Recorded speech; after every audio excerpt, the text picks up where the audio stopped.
요즘엔 운동 1도 안 해본 사람도 스쿼트는 알죠. 그만큼 중요한 운동이고 최고의 운동이죠. 그렇게 현재까지 정말 많은 스쿼트 정보, 꿀팁 영상들이 많습니다. 하지만 그중엔 잘못된 정보도 아주 가끔 보이고 무게 증가 혹은 특정 부위 발달을 목적으로 한 영상도 많이 보입니다. 이 영상은 중급자 이상의 숙련자보다는 완전 초보자 혹은 한 번쯤 자신은 기초를 잘 지키고 있는가에 대한 가장 기본적인 스쿼트에 대한 영상입니다.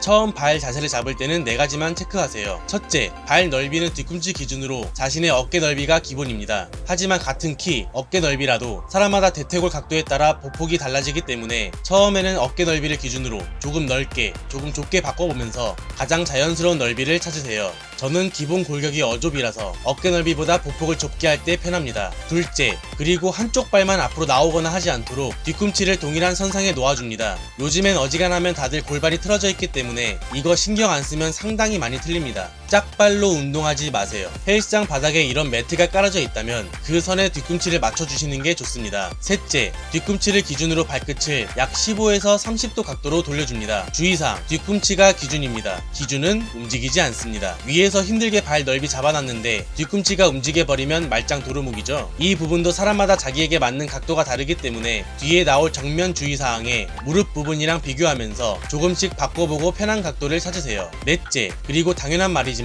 양 발끝의 각도는 같아야 합니다. 한쪽은 15도, 반대쪽은 25도 이러면 안 되겠죠?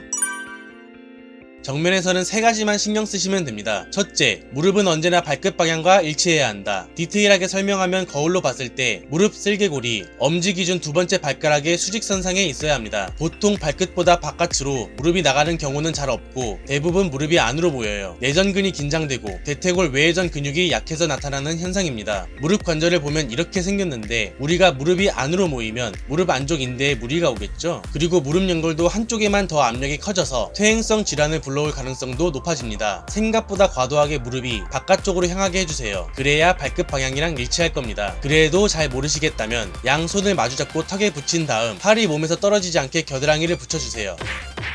그 상태로 스쿼트를 했을 때 다리 사이에 팔꿈치가 끼워지게 하시면 됩니다.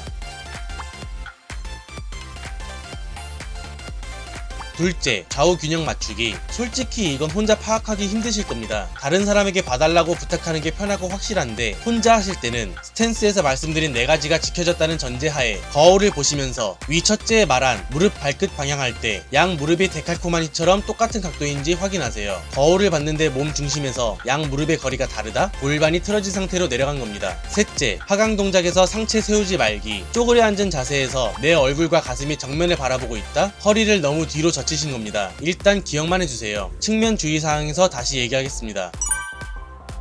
첫째, 예전에 체형 교정 얘기할 때 말한 것처럼 우리 몸의 무게중심선은 이렇게 지나가고 스쿼트를 할 때는 이 중심선이나 발 중앙에 무게중심이 위치해야 합니다. 그래야 무릎과 고관절이 중량을 나눠받고 여러 근육을 골고루 발달시키기 좋습니다. 체중이 앞으로 실리면 발가락에 힘이 들어가면서 뒤꿈치가 뜨겠죠. 반대로 뒤로 실리면 중심을 잃고 넘어지고요. 가장 좋은 자세는 뒤꿈치로 수건을 밟았다 생각하세요. 체중이 앞으로 실려서 뒤꿈치가 뜨면 그때 누가 그 수건을 당기면 수건이 빠지겠죠. 수건이 빠지지 않도록 공간이 생기지 않게 해주세요. 그 상태에서 발가락을 뒤로 젖혀보세요. 발가락이 안 젖혀지면 아직 체중이 너무 앞에 있는 겁니다. 나중에 중량 스쿼트 할 때는 발가락 힘이 중요하지만 지금은 올바른 무게중심을 몸에 익히는 게 중요하니 이렇게 연습하세요. 둘째, 아까 정면 얘기해서 상체 세우지 말기인데요. 일단 척추 정렬과 복압부터 잡아볼게요. 숨을 들이마시면서 가슴을 펴고 복근에 힘주고 엉덩이에 힘주세요. 숨을 들이마시면서 위 영상처럼 정면 방향의 가슴이 천장을 보도록 들어주세요. 그리고 누가 허리 둘레를 재려는데 최대한 허리 사이즈가 얇게 나오도록 만드세요. 지금 그 가슴을 펴고 아랫배를 당긴 자세를 최대한 유지하면서 배에 힘주세요. 보디블로 맞기 전에 힘주는 것처럼. 배에 힘주는 게 어려우시면 손끝으로 배를 톡톡 쳐주세요. 이게 정석적인 복압 잡는 법은 아니지만 깊게 들어가면 설명하기 불편하니까 일단 이렇게 해주세요. 맨몸인 상태에선 이걸로 충분합니다. 그리고 체형 교정편에서 말한 것처럼 붕둥이 조여주세요. 잘 모르겠으면 글루티얼 스퀴즈 복습하기.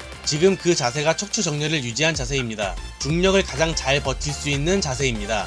단단한 막대기처럼 휘지 않고 이 자세를 유지해야 합니다. 근데 하강 자세에서 얼굴과 가슴이 거울을 바라보고 있다면 휘었네요. 이 부분에 대해서는 힙힌지 운동을 추천드립니다. 자세는 대충 검색하시면 많이 나와요. 주의점만 알려드리면 뒤통수, 등, 골반 이 세 지점에서 봉이 떨어지면 안 되고요. 이건 스쿼트가 아닙니다. 무릎이 앞으로 나오지 않게 해주세요. 헬스장 벤치에 정강이를 붙여버려서 무릎이 못 나오게 막아버리세요. 스쿼트를 할 때도 이 힙힌지 동작처럼 상체가 자연스럽게 기울어지게 하세요. 마지막 셋째, 여기 사진 보시면 좌골이란 뼈가 있습니다. Sitting bones, 앉을 좌, 뼈, 골. 말 그대로 앉을 때 닿는 뼈입니다. 이 뼈로 앉으셔야 합니다. 위에 설명한 부분들이 다 지켜진다는 전제하에 실전입니다. 헬스장에 보시면 스텝박스라고 해서 이렇게 생긴 거 있을 거예요. 이 밑에 이 부분을 대충 뽑고 돌리고 끼우고 하면서 높이 조절이 가능한데 이렇게 버딩크가 안 일어나는 범위에서 높이 조절을 해주세요. 스텝박스의 뒤꿈치가 닿도록 가깝게 서세요. 측면 주의사항 첫째, 발 중앙의 무게중심 고정하기. 지켜주시면서 그대로 스텝박스에 좌골이 닿도록 걸터 앉아주세요. 엉덩이 뒤로 쭉 빼면서 앉는 거 아닙니다. 목욕탕 의자에 앉을 때처럼 최대한 수직으로 내려가서 앉아주세요. 자, 여기서 이제 등받이 의자에 앉을 때처럼 무게중심을 뒤로 보내면 우리가 평소 의자에 앉는 자세가 됩니다. 이렇게 편하게 앉지 마시고 좌골이 스텝박스에 닿으면 발 중앙의 무게중심 유지하고 그대로 발바닥으로 땅을 밀어내면서 일어나주세요. 스쿼트 끝났습니다. 뭐 첫째, 둘째 이러면서 뭐 엄청 많고 복잡한 것 같은데 총정리해보면 별 내용 없습니다.